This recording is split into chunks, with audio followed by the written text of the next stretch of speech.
So the party buffs that were talked about in the latest dev blog have now rolled onto the Japanese server. So now we can actually go and take a look at them and see a much more detailed example of how they're going to play out. So I just wanted to take a dive into that today and give my general thoughts on the buffs. But before we do that, I want to give a shout out to Karth because he put together a Google Doc listing and translating all the buffs, as well as he made a video basically going over the buffs himself and what he thinks. So I'm gonna drop that link in the description to go to his video. Go check that out as well.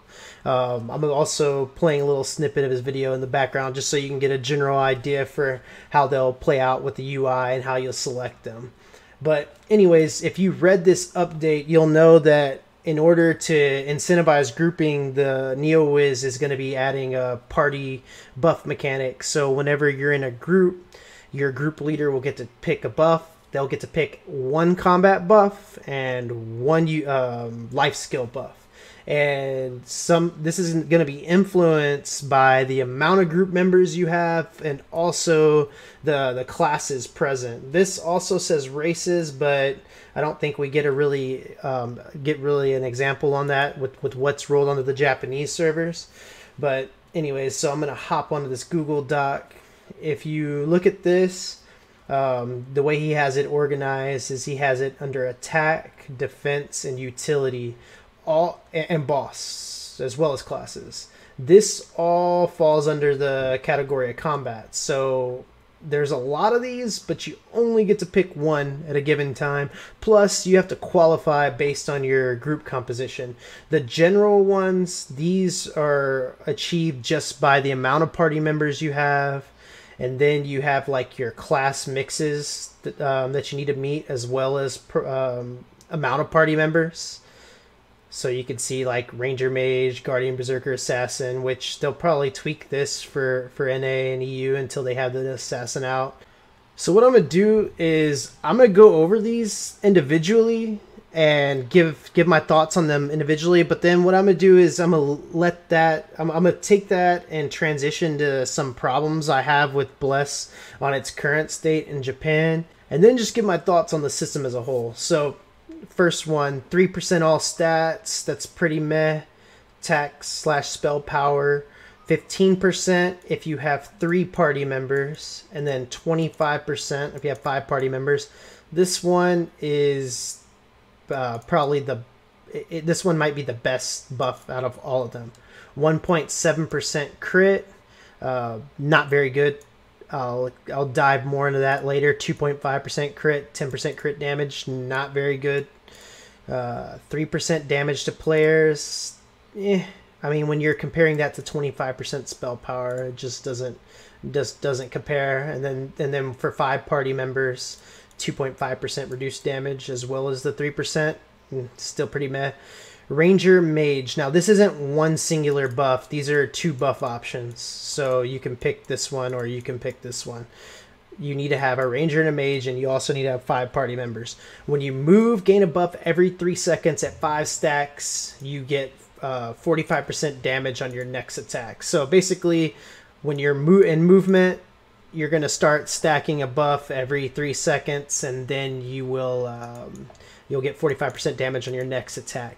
The big question is, what constitutes movement? Is it motion in combat, or is it just motion in general? If this is triggered out of combat, this could be pretty big for some openers. If we're talking PvP or just open world type things.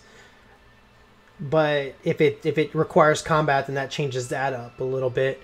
What I would say is, in certain circumstances, this could be pretty big, and I would say more in a PvP case when you're wanting to spike people with certain attacks. Like Ranger charging up his snipe, getting 45% extra damage on his snipe is really big. Or a mage who's casting Meteor. Again, this doesn't really mean much for us on NA because we're moving to this whole combo chain rhythmic combat system. So some of these really big damage skills, you're very likely not going to be able to get to them right away. You're going to have to combo into them. And also they're redesigning a lot of the skills, so I don't know. So that's something we don't know a lot about on how you'll be able to really interact with that 45% extra damage. Now, increased damage the further away you are, up to 20% attack and spell power and 10% crit. And I'm going to explain in a second why this portion isn't very good, very enticing, but you are getting a decent little chunk of crit, and you're still getting the 20% attack / spell power based on your range. This is less controllable in PvP, especially in Arena. Well, you'd need 5 party members anyways, but this is less controllable in PvP. And if you're in PvE, if you have a balanced group, so if you have a ranger and a mage, but then you have a berserker DPS, I would say this isn't very good because this is based on distance away from your target. So you'd want an all range DPS group. And even then, you'd have to be at max range just to get 5% less than what you would get over here. And then, and what it's supposed to compensate with is by getting 10% crit. And this is where I'm going to go into some of the problems with Bless. Crit is in a really bad state on Bless. It's not, on Bless Japan, it's not very powerful. It's not that crit damage scaling is bad. It's more of a problem of availability. There's not much crit you can get in the game. Like, you could stack all crit runes and you might be lucky to be at 10% crit. The amount of crit just doesn't compare to the amount of power availability there is. Basically, the amount of power, access to power you have in the game is just like way like this, and then the amount of crit access you have is way down here, and your abilities scale to the heavens off of power. And I kind of wanted to just like give a little representation on, and this is one of my big problems with Bless and its current state on Japan. But what I want, like, I think it's really important to put it into context, is that this problem didn't exist in the earlier states of Bless, on Bless Korea and Bless Russia. This is due to a new system that they added to the game, and so I just wanted to put this into context. So let me pull up the Ever Trustworthy Paint, and we're gonna go over this. So in Bless, how do I make this bigger, man? How do I make it bigger? So in Bless, you have your armor, and each armor has a rune slot. We're not gonna bother with drawing out the armor and the rune slot. We're just gonna put some representations of what could be considered rune slots. So let's say this is your headpiece, and then you have your shoulders and your chest and your gloves and your boots and belt and weapon, and well, weapon doesn't have rune slots. So all these have rune slots that you can slot out. And the way runes are in Bless is you have pure power runes, which are by far the strongest. And then you have runes that have power and they're mixed a little bit. So you might have a little bit of crit with power. The power still is the biggest stat available on those. You'll have like haste power. Your magical abilities work off of ability power, and your physical abilities work off of attack power. Now the big problem with Bless is that runes give an insane amount of power. Even like hybrid runes. For example, you have runes that have both attack power and ability power. They give insane amounts of power compared to the secondary stats that you get, like crit.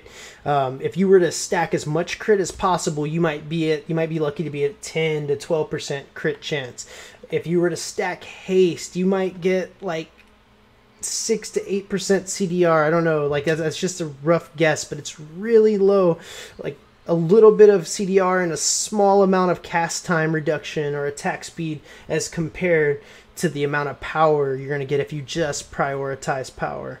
And even on the runes that have those mixtures, you still have a huge chunk of power. And then you have your defensive runes, and the defensive stats don't scale in proportion to the amount of power there is and the way abilities scale off of power. So this is where I want to put it into context.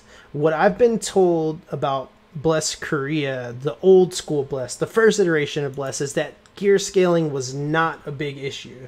I've talked to a lot of people that played a lot on the old version of Bless, and it was not a big issue. And the reason they say it wasn't was because there was limits. So if these were our armor slots, there were limits on the amount of power runes you could get. For example, let's say we could get a power rune on our helm and then our gloves, and then we're forced to get like a utility one, which would be mixed. It'd probably have power mixed on it, and then we're forced to get a defensive. Like, you were forced to slot out. And this is not, please don't take this to the bank, this is not an exact representation. It's just a general image of how it might have been, but you had limits to the amount of power you could get. Well, there's two things they did there's two things that they rolled out to test on the Bless rebuild, the Bless Japanese servers. And first, they got rid of the limits.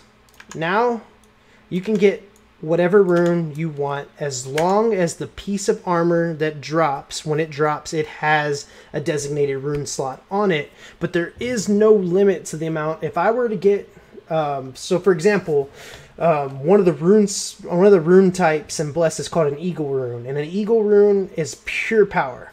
For like a blue rune, it's around 76 power on the rune. If I were to get gear drops of the gear I wanted with all eagle slots, I could have as many eagle slots as I wanted. So as long as I keep grinding, like, I can eventually get the exact slots I want. And even if I didn't have pure eagle, if I had hybrids, if I had some with crit, some with haste, whatever, the chunk of power on them is still really big. So that's the first thing they did that already hurt the game. But then they created this new system of upgrading. It goes past, I think in Bless, the original version of Bless, you could only upgrade to plus 10.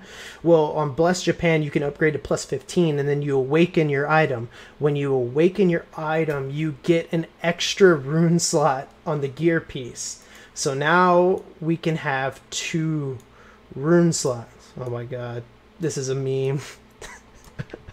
I promise I did not intend to do this. You can get the PP runes. But no. Anyways, this was not intended at all. Oh, but anyways, the big problem now, let's make this a little, we'll salvage this a little bit. This is a very terrible plus sign, but at least the separation helps, I think. Anyways, so you get 2 rune slots now. So now the access to power goes up. The amount of power on each rune, even the runes with crit, even the runes with haste, the power is still the more significant stat. And here's the big thing that I think is one of the big problems, is I don't think they changed the ratios, that abilities, the scaling ratios at all. I don't think they changed them. I think they kept them the same as they were in Bless Korea. So damage is just out of control in Bless. Damage is just out of this world, and the defensive stats just don't keep up. They do not even like compare to the amount of damage that there is in the game. And so gear scaling is just out of whack. It trivializes content and makes PvP time to kill insanely unhealthy. And so I'm hoping that they change this for NA. But even if they don't, this is the one thing I want to stress, even that they don't, the fact that they're changing combat and making it more... the fact that they're changing combat completely, they're 1, redesigning skills, and then 2, they're making it so that it's combo chained. It's you have to chain to get to certain skills. The amount of damage output is naturally going to drop, so that might be fine.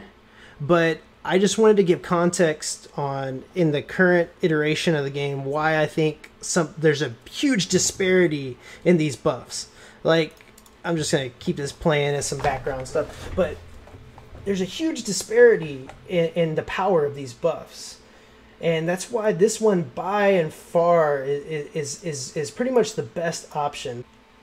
But overall, I think the system itself, like the idea, is pretty cool. You don't see a lot of games doing stuff like this, but there's still a lot to be desired from what the first iteration we're seeing of it, and especially with how it pertains to the state of the game in Japan. I think there's huge room for improvement, and I don't think it's necessarily something to worry about coming in, because the game's already going to be drastically different, so we can't judge too much there. But I'm still kind of disappointed by some of the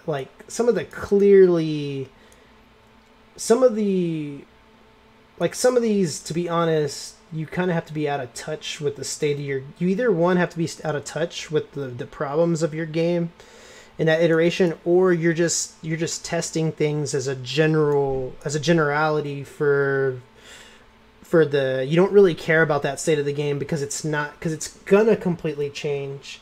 And even the Japanese players are going to eventually get the newest state of the game, so you don't necessarily care about the exact numbers. You just want to see the system as a whole and how players interact with it. So one, you're either out of touch, or two, you just don't actually care about it in that state.